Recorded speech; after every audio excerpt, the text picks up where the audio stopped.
On today's 20-minute Boostcast, we help you unlock right brain thinking. And that's all about our personal and business brand, creativity and imagination, and we welcome filmmaker Nick Francis and soulscape artist Lewis Parsons.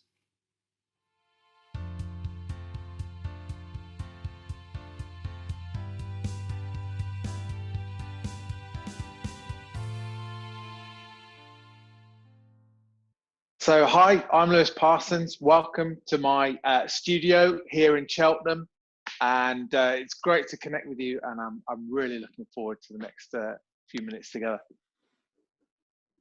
That's really cool, Lewis. I see you as my Obi-Wan Kenobi, and I'm Luke Skywalker.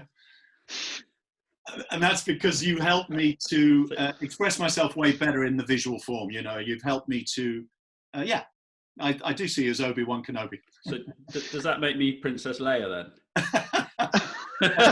Only if you want to be, Nick.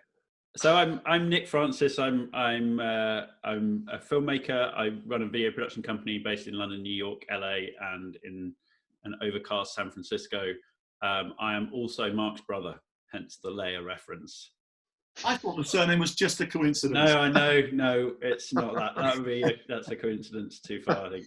So is it wrong of me to promote your book, Nick? That little thing. Oh. I feel like Graham Norton. You know, it's like we're going to have to talk about your book, won't we? The New Fire. Sure. I talk about this all the time. So we're going to talk about the incredible art of. I agree. I think before we started recording, actually, I just said how absolutely stunning the images in the back of Lewis's picture are. I'm in my office, which is nowhere near as exciting, although I have got, in true Corona form, a baby's cot in my office. So, Anyway, enough. So, Lewis, I wanted to call out that this session is unbelievably tangibly valuable, but there may well be skeptics listening in thinking, an artist and a filmmaker, how can they bring value to me right now in my situation, in this extraordinary situation we are in? What would you say to that? So the first thing I'll say to that is I've just realised this one is upside down. There we go. Beautiful. I know, it makes all the difference, doesn't it, particularly on this scale. The first thing I'd say is the times that we're in, there is no more needed time than to know how we can adapt to uncertainty.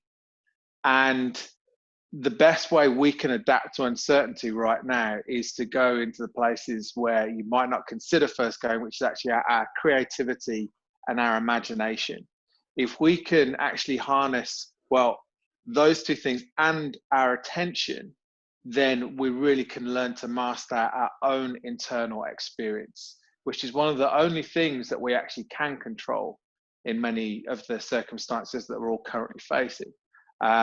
Like you were saying, Mark, we're all multitaskers. I'm running two businesses.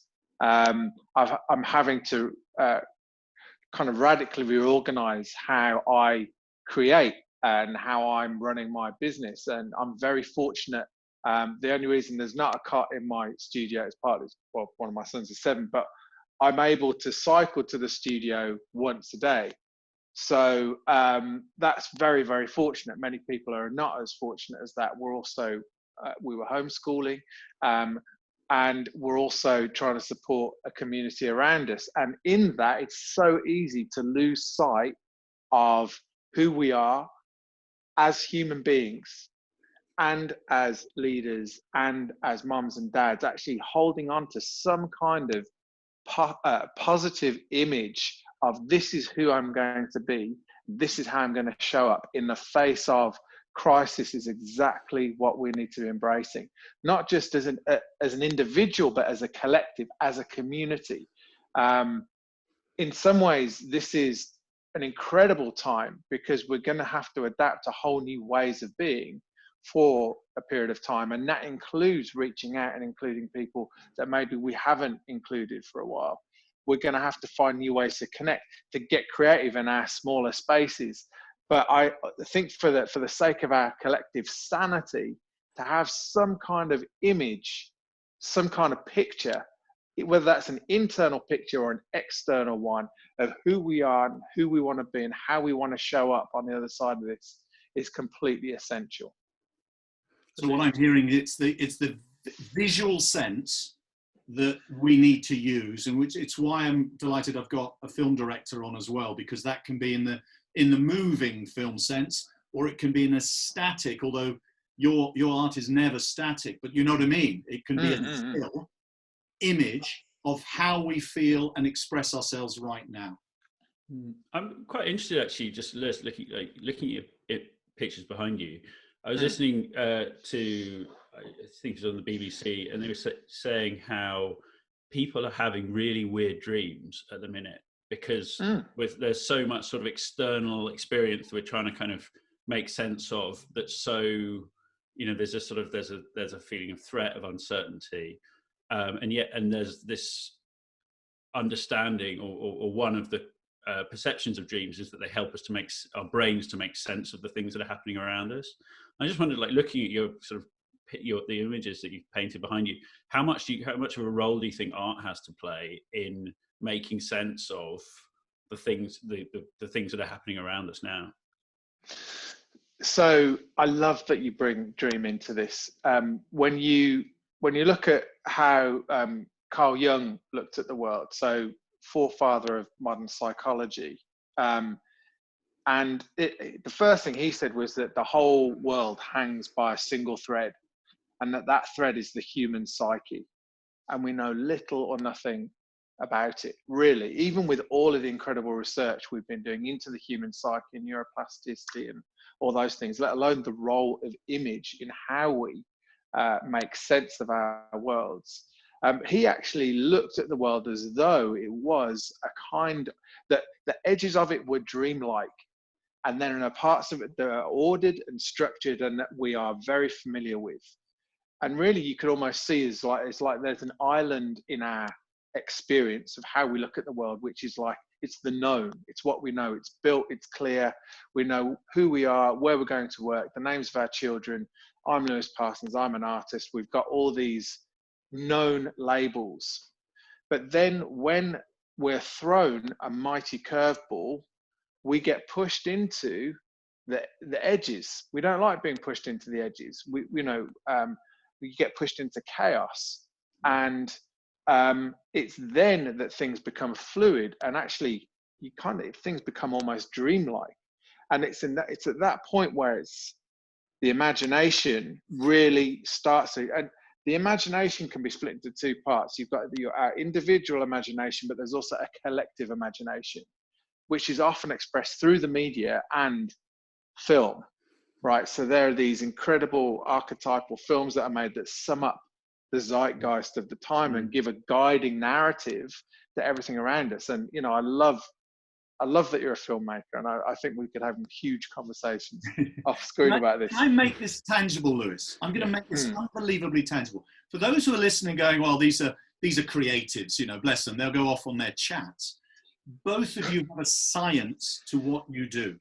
And Lewis, you have a 7-step process to get someone to create their image, their soulscape, you call it. And I'm going to show an example in a sec. Because I used that 7-step process just yesterday. I was on a webinar being hosted by Anthony Willoughby, and he asked us to capture our territory. He calls it a territory map. Map your current territory. And all I did was use a 7-step process that you taught me. So I used a science to be creative. Nick, you did a corporate film for us where you interviewed us incredibly rigorously as a group of directors at Uspire. And then you produced a film which was wonderfully creative, but again, structured storytelling. So once I've shown this example, Nick, I'd like you to talk about how you do that very tangibly. And so Anthony Willoughby asked us to create a territory map, express your world, your territory right now. Wow. Now, Lewis, you can see all of your mentoring in this. For one of the elements you talk about is happy accidents. When I was expressing myself, I tried to rip a small section of this to say there's a tear in my territory, and as I ripped it, it went beyond my canvas. And there's no such thing as mistakes, you taught me. It's just a happy accident that actually brings more intrigue and meaning. Now, I don't on this call want to talk too much more about that, but that has helped me enormously understand where my head is at, where my emotions are, and how I can express that better with my colleagues and family. So that's an example of tangible soulscaping inspired by you, Lewis. So, Nick, as a filmmaker, what's triggering for you? Well, see, I mean, you know, I'm fascinated by the power of image. And actually, before I became a filmmaker, I wanted to be a photojournalist, because I thought that if you can go and take photos where people are living the kind of life in its most visceral form, like you sort of somehow you can record the human, like the outer edges of the human experiences in its kind of purest form. And I sort of, you know, the wind kind of blew me, and I ended up making films for companies. But I still believe it, like, profoundly I'm really struck by the power of image. And, you know, if you think about the migrant crisis, there was that little boy, the photo of a little kid called Alan Kurdi, and the photo was called Humanity Washed Ashore. And at the time, there was just huge amounts, thousands, millions of column inches written about the migrant crisis. And yet this sort of one image, which, I mean, makes a shiver on my back just thinking about it, of this little boy in a red t-shirt washed up with his face down in the surf. And that sort of the power of the image to capture the kind of broader, you know, if you think about, you know, they say picture's worth 1,000 words, that picture was worth 1,000,000 column inches in its ability to just capture and to sort of to make sense of the tragedy and the waste and the hope and the helplessness of the whole thing. And I think, you know, image, I know it's sort of slightly tangential to what you asked me, really, Mark, but, you know, I think that's quite kind of, it's quite a sort of fascinating idea. And I think, like, that's something that, like, you know, whether it's in art or in the artistic element of what we do, which is, you know, ultimately we create business messaging that is wrapped up in creativity. Now, you know, pure creativity, completely unfocused, without any bounds, is anarchy. And so, and one of the things I've always liked about the films that we make is that we have very clear guidance on what the things that we need to achieve. And that sort of, like, really, you know, there's nothing harder than being given a white piece of paper and said, be creative. And it, you know, in a way, yeah, exactly, which is why I'm so kind of impressed that you're sort of able to conjure these amazing things, because you see, we're given very clear guidance. I mean, just on your point about sort of making sense of this, one of our clients has been very keen to record the experience of the people within their company as they go through this very, like, bizarre process. So, and it's everything from people on conference calls with kids in the background, to, you know, the frustration of not being able to go outside, to maybe venturing outside for the first time, and just trying to record, you know, and they're a global business, trying to record what is the experience of our company living through such a sort of significant event. And I think one of the reasons that they want to do that is that, obviously, because this is big, we are living through a really significant event in history, but also because I think that they feel it will help people to make sense of it as it starts to recede into our memory. They can kind of go back and, like, revisit it and compute it again. Yeah, exactly the point of helping me make sense of how I feel, and then expressing it and sharing it with the people I care about. Yeah. Right. And I mean, and Mark, you're doing a wonderful job. It must be like herding two cats, because to bring two creatives into a room and want to make this of grounded practical use is an incredible feat. And to that point, there's actually something that happens in our brain chemistry when we do create and when we do focus on an image that we want to create. You're actually reconditioning your nervous system, whether that's an incredible emotive film or a single incredible archetypal image as the one that Nick mentioned, or especially if you are creating that image too, what you're doing is you're reminding yourself that actually we are creative beings, and that creativity either gets pushed into the realm of anxiety and worry and dream, like Nick was mentioning. If that imagination is not put to good creative use, then it gets sidelined and pushed into the realm of anxiety. And Lewis, could you tell us what you share in your soulscaping session, which you're now doing online, by the way, volunteering that skill set? So tell us later how we can use that facility. But one of the things you say very early on is most of us stop ourselves being creative from way back at school. Our mindset about. Tell us a little bit about that challenge that we face.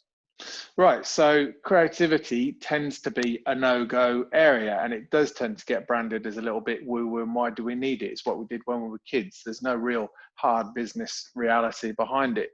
And yet, everything we do is built on a story and a narrative. And it's the story and the narrative that's attached to creativity that we tend to sideline when we're young, when we're told, look, that painting wasn't very good, or stop singing in the shower, whatever it was. It's like we have this little tendril of creativity which gets cut off generally quite early on, and we go, right, I'm going to do something proper with my life instead.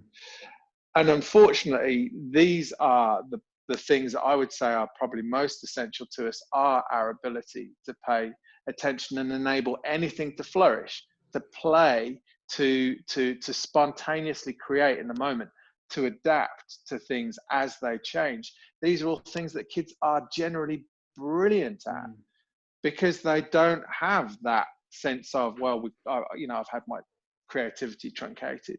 So one of the first steps in the soulscaping process is to actually reflect on a work of art such as one of these, to bring those feelings back to mind of, well, what do I want to be like? What's the way of being that I want to bring to mind right now?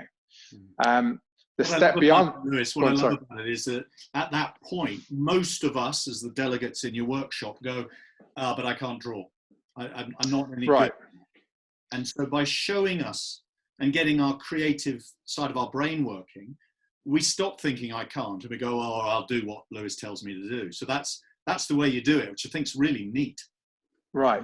And the actual, so you don't need an artistic bone in your body to soulscape, just a pulse and the ability to worry. Because worry is exactly that thing. It's a picture, it's an image that we're focused on, something that hasn't happened yet. And when we pour our energy into that, we're actually creating a physiological result, which is our cortisol levels rise, and we make bad decisions. So instead, to actually focus on an image of, well, what do I want to create, and put our energy into that, the rest is actually really easy. Like the creative bit, or if you like, the artistic bit, doesn't require any ounce of ability. You just need to be able to put fingers in paint and rub it on a page, and then something takes over your unconscious mind, that ability to dream. Exactly. It's cathartic, it's expressive. You're pouring it out, and before you know it, actually, many people are really thrilled with what they've created. So Lewis, I'm going to call up to anyone to get in touch with you. Lewis at lewisparsons.com, isn't it? That's right, yeah, lewisparsons.com. There's a link on the top there which says virtual soulscaping workshops, and you can do it with your family. The great thing is people from all over the country, all over the world, are connecting together that have never met before. And the other thing we do is we visualize the time when you feel truly alive, that lights you up. And what people are saying is they feel whole, they feel seen. Being able to create together reminds them again of what it feels to be human. Teenagers and families are saying things that they've never shared before, and it's been a bonding experience in the family itself. In a sense, it's been the purest expression of my soulscaping work, and to be able to do it as a gift for people has been been extraordinary. And So Lewis, thanks. just be clear, you are doing that and you're not charging for that. It's an online gift, right? That's right. Yeah. And we're accepting voluntary contributions. If you can, great. If you can't, absolutely no problem at all. It's awesome. And so I'm gonna do a horrible thing because I want to leave people wanting more. I'm going to come to Nick because Nick, I want you. I'm going to be horrible now. I want you to summarize top tips from this in terms of right now. And what I mean by that is you gave me advice about a year ago. Mark, you should be doing some video blogs, some vlogs, because you travel the world and you have insight and you should start to do that. I started to do that. And frankly, it was mainly beneficial for me. I found it incredible to share my stories on a medium, which is film. So to help people right now do filming of themselves, what are your top tips for right now that I might read in this? So the cornerstone of the book, if you like, is the idea that now that we all have the access to create and share video, we should be we should be producing videos, and businesses should be using videos almost and thinking about video almost like it's an additional one of their products, and because it has that much potential to build brand value. And then the key thing is that you should be making films that align with what your purpose, your core purpose is as a business. So your why, if you like. Now, I guess from a personal standpoint, so from your business standpoint, I would say boil it down to what is the role that you play in the world, and then communicate around that. But then as a person, individually, this is a really important time, and it may not be a time that we particularly want to revisit, but I think it will help us to make more sense of it if we are able to record it. And I think for an individual, the real, what I kind of argue in here is you should just pick a camera up.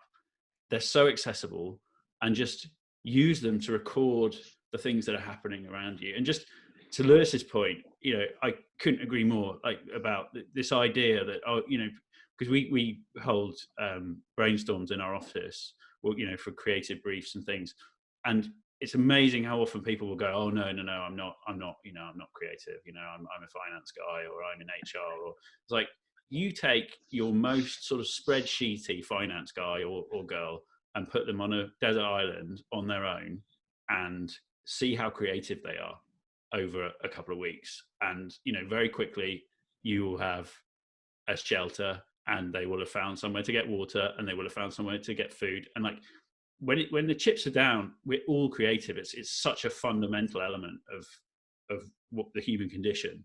And yet you're absolutely right. From such an early age, people are they're funneled away from. Can you imagine if you just said to people, you're no good at sport from a really early age. You're no good at sport. It's like, oh, what is that? Oh no, that's rubbish. No, don't do that.